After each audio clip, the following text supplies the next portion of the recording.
শহরের একের পর এক মধ্যবয়সী মেয়ে গুম করছে এক সাইকো কিলার। কারোর বউ, কারোর বোন, কেউ বা বিধবা, সবারই বয়স ৩০-এর মতো। প্রেম, ভালোবাসা, বিয়ের প্রলোভন দেখিয়ে তাদের সাথে শারীরিক সম্পর্ক করে। এরপরই এই সকল মেয়েই গুম হয়ে যায় কোথাও না কোথাও। তাদের লাশটুকু খুঁজে পাওয়া যায় না, পাওয়া গেলেও কোনো প্রমাণ পাওয়া যায় না। তাহলে চলুন কথা না বাড়িয়ে মুভির এক্সপ্লানেশন শুরু করা যাক। What's up for the boy? Drop the beat now. মুভির শুরুতে দেখা যায় এসআই স্ট্যানলিকে। এক রাতে তার কাছে একটি ফোন আসে এবং সে জানায় যে এখনই পুলিশ স্টেশনে যাচ্ছে। স্ত্রীকে বলে সে বের হয়, কিন্তু পুলিশ স্টেশনে না গিয়ে একটি মধ্যবয়সী নারীর সঙ্গে গাড়িতে করে অন্য জায়গায় যায়। তারা একটি হোটেলে গিয়ে সময় কাটায়। দুজনেই একে অপরকে ভালোবাসে। স্ট্যানলি যে পরকীয়ায় জড়িত তার কারণ পরে বোঝা যায়। হোটেলের টিভিতে তখন একটি নিউজ চলে, যেখানে দেখা যায় একজন স্বামী তার স্ত্রীকে শ্বাসরোধ করে হত্যা করেছে। এটি দেখে স্ট্যানলির সঙ্গে থাকা নারী দীপা বিস্মিত হয়ে বলে, মানুষ কিভাবে এমনটা করতে পারে। স্ট্যানলি মজা করে বলে সে জানে কিভাবে করে, এবং হাস্যনাশের ছলে দীপার ওড়না দিয়ে তার গলা জড়িয়ে ধরে। শুরুতে বিষয়টি ফানি মনে হলেও মুহূর্তের মধ্যেই তা ভয়ঙ্কর রূপ নেয় এবং স্ট্যানলি সত্যিই দীপার শ্বাসরোধ করে তাকে হত্যা করে। হত্যার পর সে একদম শান্তভাবে বসে সিগারেট খায় এবং পরে দীপার মরদেহ একটি ব্যাগে ভরে গাড়িতে করে নিয়ে চলে যায়। পরের দৃশ্যে গল্প চলে যায় ২০০০ দশকের শুরুর দিকের কেরালায়। সেখানে সাব ইন্সপেক্টর জয়কৃষ্ণন একটি আপাত দৃষ্টিতে সাধারণ একটি ঘটনার তদন্তে নামেন, যেখানে এক তরুণীর নিখোঁজ হওয়াকে কেন্দ্র করে এলাকায় উত্তেজনা ও অশান্তি ছড়িয়ে পড়ে। জয়কৃষ্ণন মেয়েটির পরিবারের সঙ্গে কথা বলে বোঝান যে তারা ভুল লোকের সঙ্গে ঝামেলায় জড়িয়েছে, কারণ মেয়েটি তার বোনকে নিয়ে পালায়নি, বরং অন্য কেউ তাকে অপহরণ করে নিয়ে গেছে। তারা অন্য কাউকে দোষী ভাবছে, কিন্তু সে আসল অপরাধী কিনা তা যাচাই না করে কোনো ঝামেলায় জড়াতে জয় মানা করে। কিন্তু ছেলেটির পুলিশের ভেতরে এক লোকের সাথে কানেকশন ছিল। সেই পুলিশ লোকটি ফোন করে জানায় জয় এখন স্টিফেন নামের এক ব্যক্তির সাথে দেখা করতে যাচ্ছে, যাকে তোমার বোনের সাথে পালিয়েছে বলে সন্দেহ করা হচ্ছে। এটা শুনে ছেলেটি কিছু লোক নিয়ে আগে স্টিফেনকে গাড়িতে তোলে এবং এক নির্জন জায়গায় নিয়ে গিয়ে মারধর করে। জয় যখন স্টিফেনের বন্ধুদের কাছে যায় তখন জানতে পারে তাকে ধরে কয়েকজন মারছে। এই খবর পেয়ে সবাই সেখানে ছুটে যায়, কিন্তু পৌঁছানোর আগেই স্টিফেনকে মেরে ফেলে সবাই পালিয়ে যায়। এরপর তদন্তে জানা যায় স্টিফেনের স্ত্রীর ফোন নম্বর তার নামেই রেজিস্টার ছিল, কিন্তু সে আসলে অন্য একজনের সাথে পালিয়েছে। মেয়েটির নাম সিলভি। জয় সিলভির কেস তদন্ত করতে গিয়ে জানতে পারে সে যেই লোকের সাথে পালিয়েছে তার নাম সেতু, কিন্তু তাদের দুজনের ফোনই বন্ধ।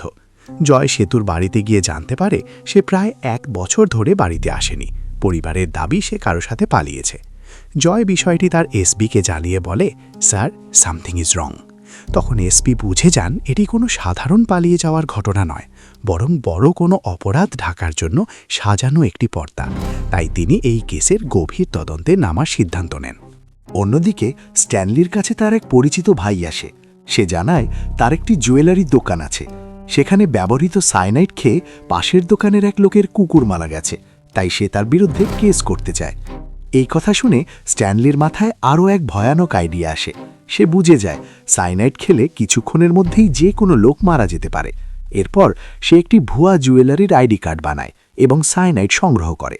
তারপর খাবারের মধ্যে সায়ানাইড মিশিয়ে রাস্তার পাশে থাকা এক লোককে খাওয়ায়। কত সময়ের মধ্যে লোকটি মারা যায় তা বোঝার জন্য কিছুক্ষণ পর ফিরে এসে দেখে সেই লোকটি মারা গেছে। তখন স্ট্যানলি নিশ্চিত হয় তার আইডিয়া কাজ করেছে। এরপর সে এমন এক লোকের সঙ্গে দেখা করে যে বিয়ের জন্য মেয়ে খুঁজে দেয়। সেখানে সে মিথ্যে গল্প বানিয়ে বলে তার এক ভাই বিয়ে করেছিল, কয়েক বছর পর তার স্ত্রী ডিভোর্স দিয়েছে, তাই এখন সে বিয়ে করতে চায়। মেয়ের চরিত্র যেমনই হোক, শুধু সুন্দর হলেই চলবে। এই কথা বলে সে কয়েকজন মেয়ের ছবি নেয়, তারপর একে একে তাদের সঙ্গে সম্পর্ক তৈরি করে, শারীরিক সম্পর্ক স্থাপন করে। এরপর সায়ানাইড মিশিয়ে কিছু ট্যাবলেট ব্যবহার করে, যেগুলোকে সে পিল বলে পরিচয় দেয় এবং মেয়েদের খেতে বাধ্য করে। তারা মারা গেলে সে তাদের ছবি এঁকে রাখে, কারণ এটি তার বিকৃত শখ। অন্যদিকে জয় একটি বাসায় যায়। সেখানে গিয়ে জানতে চায় তার মায়ের নামে রেজিস্টার করা সিমটি ও মোবাইলটি কোথায়। সেই ছেলেটি জানায় মোবাইলটি চুরি হয়ে গেছে এবং সিমটি সেই ফোনেই ছিল। এরপর জয় জানতে চায় তাদের পরিবার থেকে কোনো মেয়ে নিখোঁজ হয়েছে কিনা বা পালিয়ে গেছে কিনা। সে বলে না, এমন কিছু হয়নি। জয় তার অফিসারকে জানায় যে সব ফোন চুরি হয়েছে সেগুলোর সব মিসিং কেস আমরা তদন্ত করছি। সবচেয়ে গুরুত্বপূর্ণ বিষয় হলো যে লোকটি শফির মেয়েরা যাচ্ছে তার ফোন একটাই, কিন্তু সিম কার্ড আলাদা। তাই ফোন অন হলেই কিছুক্ষণের জন্য লোকেশন পাওয়া যায়। কিন্তু সেই চালাকি করে কখনো কেরালার মেয়েদের, কখনো তেলেগু অঞ্চলের মেয়েদের টার্গেট করছে। সেই ফোন দিয়ে সর্বশেষ যে নম্বরে কল গেছে তার লোকেশন আমরা পরের দিনই বের করব এবং সেখানে যাব। এরপর জয় সেই লোকেশনে গিয়ে জানতে পারে এক মহিলার মেয়ে একটি লোকের সাথে পালিয়ে গেছে। অন্যদিকে স্ট্যানলি তার কাজ চালিয়ে যেতে থাকে, একে একে মেয়েদের জীবন শেষ করতে থাকে। এরপর জয় কেরালায় যায় সেই কেসের তদন্তে। সেখানে কেরালার পুলিশ জানায় এই কেসে তাকে একজন সাহায্য করবে, কিন্তু পরে দেখা যায় সেই সাহায্যকারী আর কেউ নয়, স্ট্যানলি নিজেই। এরপর স্ট্যানলি আরও একটি মেয়ের সাথে সময় কাটায় এবং তাকে সাইনাইড মেশানো ওষুধ খেতে বলে। মেয়েটি ওষুধ নিয়ে ভেতরে যায় এবং স্ট্যানলি আরেকটি কাজ সফলভাবে শেষ করে। কিছুদিন পর পুলিশ একটি লাশ পায়। পোস্টমর্টেম রিপোর্টে দেখা যায় লাশের শরীরে সাইনাইড ছিল এবং মারা যাওয়ার আগে তার শারীরিক সম্পর্ক হয়েছিল। এরপর স্ট্যানলি জানতে পারে কিলার 2-1 দিনের মধ্যেই আবার ফোন অন করবে, তাই এই লোকেশনেই পুলিশ কিছুদিন থাকবে। এটা বুঝে স্ট্যানলি নিজের ফোন ভেঙে ফেলে এবং কয়েকটি আনঅফিসিয়াল ফোন কিনে নেয়, যেগুলোর কোনো রেজিস্ট্রেশন নেই, তাই সেগুলোর ডিটেলস জানা অসম্ভব। এখন পুলিশকে খুঁজে বের করতে হবে যেসব মেয়েরা বাসা থেকে পালিয়েছে তাদের ফোন কল কোথায় যাচ্ছে। লোকেশন ঘুরে ঘুরে তামিলনাড়ু ও কেরালার মধ্যে আসছে। পুলিশ খুব সচেতনভাবে তদন্ত চালাতে থাকে। একদিন রাতে নিখোঁজ এক মেয়ের ফোন চালু হয়। সকালে পুলিশ খবর পায় এবং লোকেশনও বের করে। পুলিশ সেখানে গিয়ে দেখে সেটি একটি পুলিশের বাসা। সেই নম্বরে কল দিলে ঘরের ভেতরে ফোন বাজতে থাকে। পুলিশ ফোনটি উদ্ধার করে। ঠিক তখনই সেখানে এসে পৌঁছায় স্ট্যানলি। জয় জিজ্ঞেস করে সে এখানে কি করছে। স্ট্যানলি জানায় সে ওপরের তলায় ভাড়া থাকে। এতে জয় ওই পুলিশ সদস্যকেই সিরিয়াল কিলার বলে সন্দেহ করতে শুরু করে। অন্যদিকে দেখা যায় স্ট্যানলি মানিকে আলাদা করে ডেকে নিয়ে আগেই হত্যা করেছে এবং প্রমাণ লোপাটের জন্য জঙ্গলের ভেতরে লাশ পুঁতে রেখেছে, যাতে পুলিশ কখনো প্রকৃত সিরিয়াল কিলারের কাছে পৌঁছতে না পারে। একদিন স্ট্যানলি একটি সিনেমা দেখে নতুন আরেকটি ভয়ঙ্কর পরিকল্পনা করে। ডায়াবেটিস মাপার জন্য যে সুই ব্যবহার করা হয় তাতে সে আগেই এমন একটি বিশেষ ঔষধ মিশিয়ে দেয় যা শরীরে প্রবেশের কয়েক ঘন্টা পর হঠাৎ হার্ট অ্যাটাক ঘটাতে পারে। এরপর সে ওই সুই ব্যবহার করে আরেক মহিলার সাথে হোটেলে সময় কাটায় এবং নিজেকে ডায়াবেটিস রোগী পরিচয় দেয়। সুযোগ বুঝে সেই মহিলার শরীরে সুইটি পুশ করা হয় এবং কিছু সময় পর মহিলা ঘুমের মধ্যেই মারা যায়। জয় পরে ওই মহিলার খোঁজ নিতে তার বাসায় গেলে জানতে পারে সে মারা গেছে। এরপর স্ট্যানলি আরেকজন মহিলার সাথে সময় কাটাতে গেলে বাইরে সিগারেট খাওয়ার অজুহাতে বের হয়। সেই সময় মহিলা গাড়ির ভেতরে একটি মোবাইল ফোন খুঁজে পায় যা আগের মহিলার ছিল এবং কৌতূহলবশত ফোনটি চালু করে। জয় তখন জানতে পারে মৃত মহিলার ফোন আবার অন হয়েছে এবং সে বুঝে যায় ফোনটি নিশ্চয়ই কিলারের কাছেই আছে।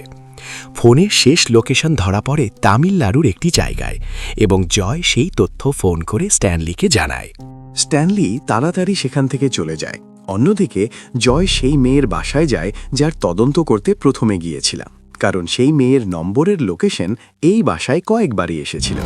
তখন মেয়ের ভাই থেকে জানতে পারে তার বোন এক লোকের সাথে পালিয়ে গিয়েছিল, তারপর তাকে সেখান থেকে ধরে এনে বিয়ে করিয়ে দেয়। তার মা এটা জানলে কষ্ট পাবে এবং নতুন সংসারে সমস্যা হবে, তাই কথা লুকিয়েছিল। এরপর দেবিয়ার বাসায় যায়। সে একমাত্র মহিলা যে কিনা স্ট্যানলির হাত থেকে বেঁচে ফিরতে পেরেছিল, কিন্তু স্ট্যানলি সেটি জানে না। দেবিয়া বলে সেই দিন সে ওষুধ খেতে গিয়েও খায় না, কারণ ভবিষ্যতে এর জন্য যদি কোনো সমস্যা হয় সেই জন্য সে ওই ঔষধ খায় না। সে বাইরে এসে দেখে স্ট্যানলি সেখানে নেই, তার ব্যাগ নিয়ে চলে গেছে। তার বুঝতে সময় লাগে না স্ট্যানলি তাকে ধোঁকা দিয়েছে। এর বেশি সে আর কিছু বলতে পারবে না বলে জানা জয়কে। মানির ছবি দেখায় দিবিয়াকে। দিবিয়া বলে না, উনি আমার সাথে ছিল না, আমার সাথে অন্য একজন ছিল। তার মানে জয় এতদিন ভুল মানুষকে খুঁজতেছিল। জয় বলে স্ট্যানলি তোমাকে ধোঁকা না মারতে চেয়েছিল। যেই পিলের ওষুধ মনে করে খাওনি ওই ওষুধে সায়ানাইড ছিল, যা খেলে তুমি সাথে সাথে মারা যেতে। এটা শুনে দিবিয়া বুঝতে পারে সে কত বড় ভুল করেছে। এরপর দেখা যায় দিবিয়ার বাসায় এসেছে স্ট্যানলি। তাকে দেখে ভয়ে আতঙ্কে গলা শুকিয়ে যায় দিবিয়ার। জয় দিবিয়াকে ফোন দিয়ে জানায় কিলারের একটি ছবি আঁকতে সাহায্য করতে, কিন্তু দিবিয়া কোনো ঝামেলার মধ্যে পড়তে চায় না, তাই সে না বলে দেয়। অন্যদিকে জয় যায় সেই বাস স্ট্যান্ডে যেখানে কিলার দিবিয়াকে রেখে গিয়েছিল। সেখানে একজন বাস কন্ট্রাক্টরের সাথে পরিচয় হয় যে দিবিয়াকে একজন লোকের সাথে যেতে দেখেছিল। জয় একজন আর্টিস্ট নিয়ে রওনা দেয় কন্ট্রাক্টরের বাসায়। তখন জয়কে ফোন দেয় স্ট্যানলি। স্ট্যানলি জানতে পারে দিবিয়া যেই বাস দিয়ে যেত তার সাথের লোককে দেখে চিনতে পারবে একজন কন্ট্রাক্টর, তাই তার বাসায় যাচ্ছে আর্টিস্ট নিয়ে।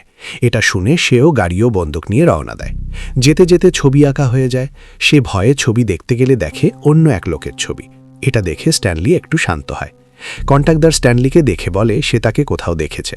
স্ট্যানলি বলে সে বাস দিয়ে মাঝে মধ্যে ঘুরতে যায়, হয়তো ওইভাবে দেখতে পারে। অন্যদিকে স্ট্যানলি আরেকটি মহিলাকে নিয়ে একটি হোটেলে যায়। জয় জানতে পারে কিলারের লোকেশন কোনো হোটেলের কাছাকাছি। সেও খুঁজতে বের হয়। হোটেলের ক্যাশিয়ার তাকে জানায়, আপনি একজন পুলিশ, আমার একটি মেয়েকে পাওয়া যাচ্ছে না, এটার মধ্যে তার ছবি ও বায়োডাটা দেওয়া আছে, আপনি খুঁজে বের করতে সাহায্য করবেন? স্ট্যানলি তার থেকে ফাইলটি নিয়ে খুলে দেখে দীপার ছবি, যাকে সে অনেক আগে মেরে ফেলেছিল। সে নার্ভাস হয়ে যায়। সে নিচে গিয়ে সিগারেট খাওয়ার সময় দেখে সেখানে জয়। জয় জিজ্ঞাসা করে সে এখানে কেন? স্ট্যানলি বলে একটি কেসের জন্য এখানে এসেছে, আলাদা ব্রাঞ্চ থেকে, সাথে লোক আছে উপরে অপেক্ষা করতেছে। স্ট্যানলি জিজ্ঞাসা করে জয় এখানে কেন? জয় বলে সেই কিলারের লোকেশন এই হোটেলের আশেপাশে আছে, তাকে খুঁজতে খুঁজতে এখানে আসা। স্ট্যানলি যাওয়া ধরলে তাকে সেই দিনের ছবির একটি কপি স্ট্যানলিকে দেয়। সেটি নিয়ে উপরে যাওয়া ধরে এবং সেই ছবিটি খুলে দেখে স্ট্যানলির ছবি আঁকা। এটা দেখে পুরো শক খায় স্ট্যানলি। এর পরপর রিভাইন্ড করা হয়, যেখানে দেখা যায় সেই দিন যেই ছবি এঁকেছিল সেই আর্টিস্ট সেটি স্ট্যানলির ছিল। তাই যখন স্ট্যানলি আসতেছিল সেখানে তাড়াতাড়ি জয় অন্য একটি ছবি আঁকিয়ে নেয় যাতে তার সন্দেহ না হয় এবং তাকে দিয়ে প্রশ্ন করায় জয়। এরপর জয় দিবিয়ার বাসায় গিয়ে শুধু জানতে চায় যে ছবিতে যার ছবি সে কিলার কিনা। দিবিয়া জানায় হ্যাঁ, এটাই কিলার। এরপর জয় ও স্ট্যানলির সাথে মারামারি হয়। দুইজনে অনেকক্ষণ পর্যন্ত মারামারি হয়, যা দেখার মতো ছিল। সর্বশেষ স্ট্যানলি জয়ের কাছে পরাজিত হয় এবং স্ট্যানলিকে মেরে তার গাড়িতে করে নিয়ে যাওয়া হয় মাটি চাপা দেওয়ার জন্য। এভাবে শেষ হয় ক্রাইম থ্রিলার মুভি কালাম কাফাল। আরও এই রকম মুভির এক্সপ্লেনেশন দেখতে আমার সাথেই থাকুন। ধন্যবাদ, ভালো থাকবেন।